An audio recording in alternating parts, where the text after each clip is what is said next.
ചങ്ങായിമാരെ അയോധ്യ ക്ഷേത്രത്തിൽ വമ്പിച്ച കളവ് നടത്തിയ കാട്ടുകളൻ ചമ്പത്രായി എന്ന RSSന്റെ VHPന്റെ നേതാവിനെ വെളുപ്പിക്കാമെന്ന കേരളത്തിലെ VHP നേതാവ് RV ബാബുവിന നമ്മുടെ നിശാ പുരുഷോത്തമനും ജിൻഡോ ജോണും കൂടി കണ്ടം വഴി ഓടിച്ച് ലാസ്റ്റ് ഈ ചർച്ചയിലുണ്ടല്ലോ സംഖ്യ RV ബാബുണ്ടല്ല ബബ്ബ അടിച്ചു പോകുന്നുണ്ട്. നമുക്ക് എന്തായാലും മനോഹരമായ ചർച്ചയൊന്ന് കണ്ടിട്ട് വന്നാലോ?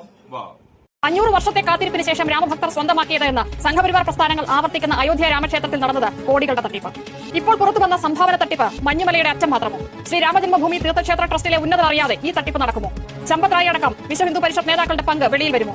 ക്ഷേത്ര നിർമ്മാണത്തിന് കിട്ടിയ 5000-ലധികം കോടി രൂപ എങ്ങനെ ചെലവിട്ടു എന്നതിന് എന്തെങ്കിലും കണക്കുണ്ടോ? ശ്രീ RV ബാബു, ലോകത്താകെയുള്ള രാമഭക്തരുടെ വിശ്വാസം വ്രണപ്പെടുത്തുന്നതാണ് അയോധ്യയിൽ നിന്ന് വരുന്ന വിവരങ്ങൾ. ഇപ്പോൾ SIT രൂപീകരിച്ച അന്വേഷണമൊക്കെ തുടങ്ങിയിരിക്കുന്നു. പക്ഷേ ശ്രീരാമജന്മഭൂമി തീർത്ഥക്ഷേത്ര ട്രസ്റ്റിന്റെ വിശ്വാസ്യതയെ കടത്തുന്നതാണോ ഇത്? അതിന്റെ നേതാക്കളായിരിക്കുന്ന അവരുടെ മാതൃപ്രസ്ഥാനമായ VHPയുടെ വിശ്വാസ്യതയെ ചോദ്യം ചെയ്യപ്പെടുന്നതായോ ഈ സംഭവം? ഇവിടെ ചമ്പത്രായിയുടെ പേരൊക്കെ നിഷ ഇവിടെ പറയുണ്ടായി. ചമ്പത്രായി അടക്കമുള്ള ആളുകൾ ഈ വിഷയത്തിൽ തെറ്റ് ചെയ്തിട്ടുള്ള ആളുകളാണ് എന്ന് ഞാൻ വിശ്വസിക്കുന്നില്ല. കാരണം ചമ്പത്രായി ഭരണപരമായ ഒരു അശ്രദ്ധ ഈ വിഷയത്തിലുണ്ടായി എന്നുള്ള നിലയ്ക്ക് നമുക്ക് വേണമെങ്കിൽ ചൂണ്ടിക്കാണിക്കാം. അതുകൊണ്ട് തന്നെ ധാർമ്മികമായ ഉത്തരവാദിത്വം അദ്ദേഹത്തിനുണ്ട് എന്നുള്ളതിൽ ഞാൻ അംഗീകരിക്കുകയും ചെയ്യുന്നു.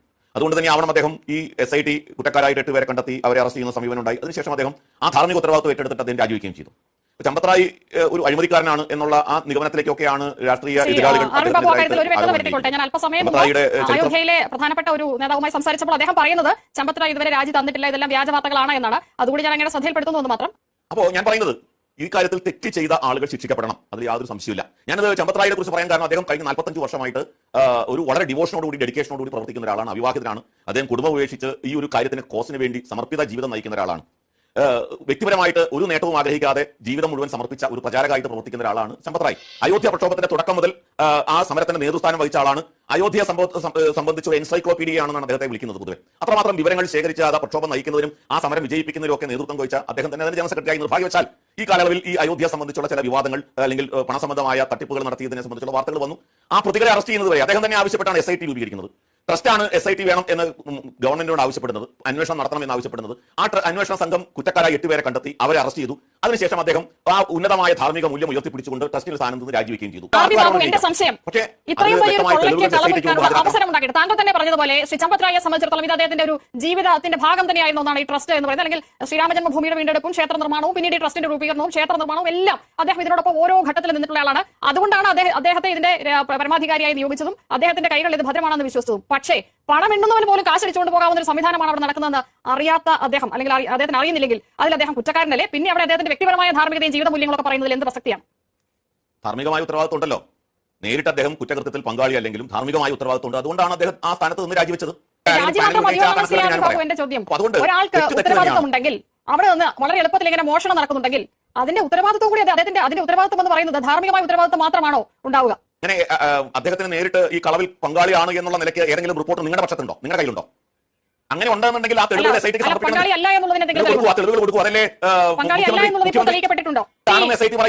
സമർപ്പിക്കണം. രാജ്യത്ത് തന്നെ ഏറ്റവും സംരക്ഷണമുള്ള ഒരു ക്ഷേത്രത്തിൽ, സുരക്ഷാ സംവിധാനങ്ങളുള്ള ക്ഷേത്രത്തിൽ നിന്ന് ഇത്രയധികം പണം അടിച്ചു മാറ്റിയിട്ടുണ്ടെങ്കിൽ, ഇത്രയധികം പണം അടിച്ചു മാറ്റാൻ ആളുകൾക്ക് സാധിക്കുന്നുണ്ടെങ്കിൽ അത് അതിന്റെ ഉന്നത തലത്തിലുള്ള ആളുകൾക്ക് അറിയാതെ നടക്കും എന്നാണ് പറയുന്നത്. അങ്ങനെയെങ്കിൽ എന്ത് സംവിധാനമാണ് ഈ 6 വർഷം കൊണ്ട് ക്ഷേത്രത്തിൽ ഉണ്ടാക്കിയിരുന്നത്? എന്ത് സുരക്ഷാ സംവിധാനമാണ്? കുറെ ഊഹാഭോഹങ്ങൾ ഉണ്ടാക്കിയിട്ട് രാമക്ഷേത്രത്തിന്റെ അതിനെ കട്ടുമുടിച്ചു, ആ സംഘപരിവാറിനെയും അല്ലെങ്കിൽ വിശ്വ ഹിന്ദു പരിഷത്തിനെയും ഒക്കെ അപമാനിക്കാൻ, അപകീർത്തിപ്പെടുത്താൻ ഇത്തരത്തിലുള്ള കുപ്രചരണങ്ങൾ എല്ലാ കാലത്തും എത്രയോ കാലമായി നടക്കുന്നു. അതിന്റെ ഭാഗമായിട്ട് ഈ ഇവിടെയും അതിന്റെ അഖിലേഷ് യാദവ് ഈ കാര്യം ട്വീറ്റ് ചെയ്യുമ്പോൾ അന്ന് ചമ്പത്രായി അടക്കം എല്ലാവരും VHP നേതാക്കൾ എല്ലാവരും പറഞ്ഞ താങ്കൾ ഇപ്പോൾ ഈ പറയുന്ന കാര്യമാണ്.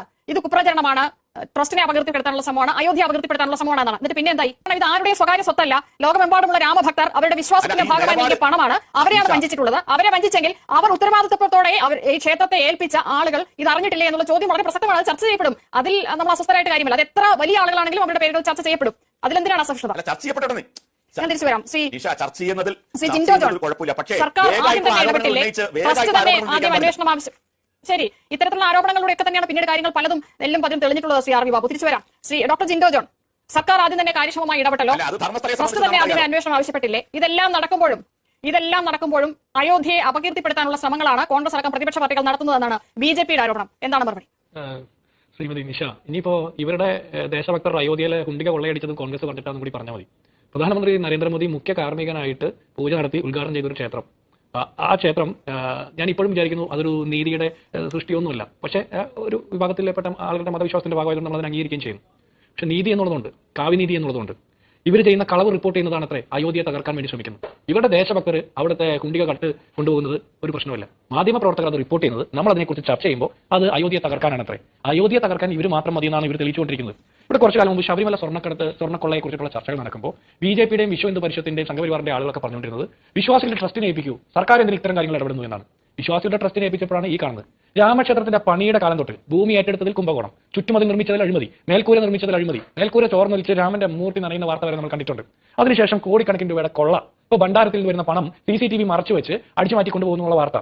ഇപ്പോൾ പറയുന്ന ചമ്പത്രായെ കുറിച്ച് പറയില്ലേ, ഇത്രയും സാത്വികനായിട്ടുള്ള ചമ്പത്രായെ കുറിച്ച് പറഞ്ഞാൽ മറ്റാരെങ്കിലും കുറിച്ച് പറയുന്നു? ഭീഷണിപ്പെടുത്തുകയാണോ? ഇത്രയും സാത്വികനായിട്ടുള്ള ചമ്പത്രായി ഒരുപാട് മനുഷ്യരുടെ രക്തം കൊണ്ട് തേരോട്ടൊക്കെ നടത്തി നിങ്ങൾ ഉണ്ടാക്കിയ ക്ഷേത്രത്തിൽ ഈ തോന്നിവാസം മുഴുവൻ നടന്നപ്പോൾ നിങ്ങൾ ഉറങ്ങുമായിരുന്നോ?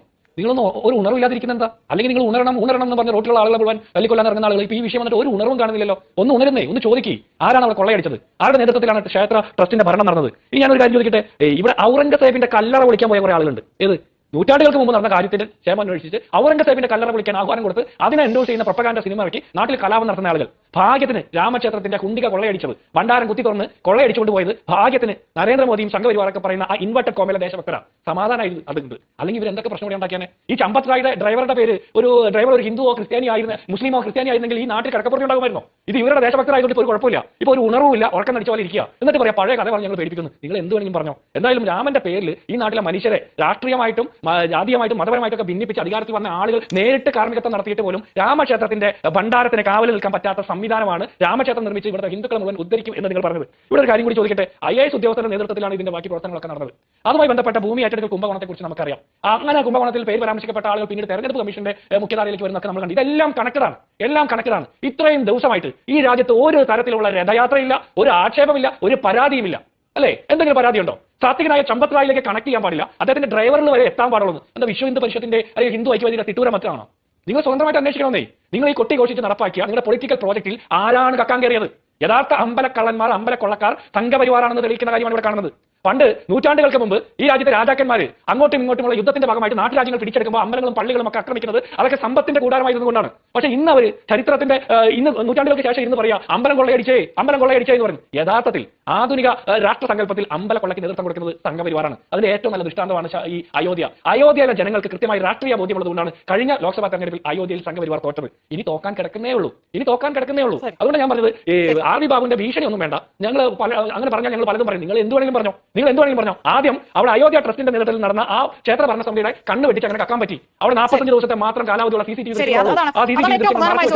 ശ്രീ RV ബാബു, കൊള്ളയെക്കുറിച്ച് നമ്മുടെ കൈവശമുള്ള ഡീറ്റെയിൽസ് വെച്ച് മാത്രം ഞാനൊരു കാര്യം ചോദിക്കട്ടെ. താങ്കൾ ഇപ്പോൾ പറഞ്ഞ ഈ സാത്വികനായ ചമ്പത്രായുടെ ഡ്രൈവറുടെ കയ്യിൽ എങ്ങനെയാണ് അയോധ്യ ക്ഷേത്രത്തിലെ ഈ സംഭാവനകൾ സ്വീകരിക്കുന്ന പെട്ടിയുടെ താക്കോൽ വരുന്നത്? ഈ കാര്യങ്ങളൊക്കെ SIT അന്വേഷിച്ചതാണല്ലോ. ആ SIT ഈ ആളുകളെ അടക്കം കുറ്റക്കാരായിട്ടുള്ള കണ്ടത്. അവിടെ പണം കൊണ്ടുപോയത് എങ്ങനെയാണ് എന്ന് നിങ്ങൾ ചോദിക്കുന്നു. ആ പണം കൊണ്ടുപോയത് എങ്ങനെയാണെന്ന് CCTV ദൃശ്യങ്ങൾ കണ്ടുകൊണ്ടാണല്ലോ SIT ഇവരെ കുറ്റക്കാരാക്കിയത്. CCTV ദൃശ്യത്തിൽ കണ്ടതാണ് ഇവരെ. ഞാൻ താങ്കൾ പറയുന്ന സാത്വികനായ ചമ്പത്രായെ കുറിച്ചാണ് ചോദിച്ചത്. അദ്ദേഹത്തിന്റെ ഡ്രൈവറുടെ കൈവശം എങ്ങനെയാണ് ഈ സംഭാവന പെട്ടികളുടെ താക്കോൽ വരുന്നത്? അങ്ങനെയൊക്കെയാണ് ഒരു ക്ഷേത്രം നടത്തുക. അദ്ദേഹത്തിന്റെ നിങ്ങൾ ആദ്യം തന്നെ തെറ്റിദ്ധരിപ്പിക്കുകയാണ്. അദ്ദേഹത്തിന്റെ ഡ്രൈവർ ആയിരുന്ന ആളാണ്. അദ്ദേഹത്തിന്റെ ഇപ്പോൾ ഡ്രൈവർ ഉള്ള ആളല്ല. ആദ്യം നിങ്ങൾ ഇങ്ങനെ തെറ്റിദ്ധരിപ്പിക്കുന്നത്. അദ്ദേഹത്തിന്റെ ഡ്രൈവർ എന്ന നിലയിലാണല്ലോ ഈ മനുഷ്യൻ. അദ്ദേഹത്തിന്റെ ഡ്രൈവർ എന്ന നിലയിലാണ് ഈ മനുഷ്യൻ രാമക്ഷേത്രത്തിനുള്ളിൽ അമിതാധികാരത്തിന് അദ്ദേഹത്തിന് അവസരമൊരുക്കിയത്. അങ്ങനെയാണ് അദ്ദേഹം അവിടെ കയറി കൂടിയത്. അതിലൊന്നും ഒരു തർക്കവുമില്ല, ഒരു സംശയമില്ലാത്ത കാര്യമാണ് ശ്രീ RV ബാബു. അങ്ങനെ ഡ്രൈവറായി വന്ന ഒരാളുടെ കൈവശം എങ്ങനെയാണ് ലോകത്തിലെ ഏറ്റവും വലിയ രാമക്ഷേത്രത്തിലെ സംഭാവന പെട്ടിയുടെ താക്കോലുകൾ വരുന്നത്? അതെങ്ങനെയാണ്? അങ്ങനെയാണോ ഈ ട്രസ്റ്റ് ഭരിക്കുന്നത്? അങ്ങനെയെങ്കിൽ ഈ ട്രസ്റ്റിന് എന്ത് ട്രസ്റ്റാണുള്ളത്? ബബ്ബി അടിക്കാണ്ട് ഉത്തരം പറ RV ബാബു. ചമ്പത്രായി എന്ന സംഖ്യ ഉണ്ടല്ല, ഓനും കാട്ടുകളനാന്ന്. ഓനെ വെളുപ്പിക്കാൻ വന്ന നീ ഉണ്ടല്ല, നീയും കാട്ടുകളനാന്ന്. ഇനി നിങ്ങൾ എന്താ ചെയ്യുന്ന ഈ കേസ് വെച്ചിട്ടുണ്ടല്ല, നൈസായിട്ട് ഡ്രൈവറിയും വാച്ച്മാന്റെ ഒക്കെ തലയെ കെട്ടി നിങ്ങൾ നൈസായിട്ട് രക്ഷപ്പെടും. അതാ ഇനി ഉണ്ടാക്കാൻ പോകുന്നത്. അതിന്റെ പരിപാടിയാണ് നമ്മൾ യോഗിച്ചിട്ടുണ്ടല്ലോ യു പിയിൽ കാണിക്കുന്നത്. എല്ലാരും കാണുന്നുണ്ട്. പക്ഷെ എങ്ങനെയൊക്കെ കള്ളത്തരങ്ങൾ നിങ്ങൾ കാണിച്ചാലും നോക്കിക്കോ, ഈ വരുന്ന യു പി ഇലക്ഷൻ ഉണ്ടല്ല, യു പിയിലെ സാധാരണ ജനങ്ങളുണ്ടല്ല, സാധാരണ ഭക്തന്മാർ, അവരുണ്ടല്ല സംഖ്യക്ക് നല്ല തിരിച്ചടി തരൂ. ആ തിരിച്ചടി കിട്ടുമ്പോഴല്ല നിങ്ങളുണ്ടല്ലോ ഇങ്ങനെ ബബ്ബ അടിക്കും. നോക്കിക്കോ ചാണക സംഖ്യകള്. നിങ്ങൾ കണ്ടില്ല ഇമാതിരി കാട്ട് കള്ളന്മാരെയൊക്കെ ഒരു ഉളുപ്പില്ലാണ്ട് ഇവനൊക്കെ വന്ന് ന്യായീകരിക്കുന്നത്. ഇവന്മാരാണ് ഇന്ത്യയിലെ ക്ഷേത്രത്തിന്റെ മൊത്തം പറഞ്ഞിട്ടില്ല ഈ സംഖ്യക്ക് കൊടുക്കാൻ വേണ്ടി പറയുന്നത്. അങ്ങനെ എങ്ങനെ ഇന്ത്യയിലെ ക്ഷേത്രത്തിന്റെ മൊത്തം പറഞ്ഞോണ്ടല്ല ഈ സംഖ്യക്ക് കൊടുത്തിട്ടുണ്ടെങ്കിൽ ദൈവത്തിന് പോലും ദൈവത്തിന്റെ രക്ഷിക്കയില്ല. നിങ്ങൾ ഉറപ്പിച്ചോ? അപ്പോഴെന്തായാലും ചമ്പത്രായി എന്ന കാട്ടുകളനെ വെളുപ്പിക്കാൻ വന്ന RV ബാബുവിനെ കണ്ടം വഴി ഓടിച്ച നിശാ പുരുഷോത്തമനും ജിൻഡോ ജോണിനും പിന്നെ എല്ലാവർക്കും എന്റെ ഒരു നല്ല സുലാൻ.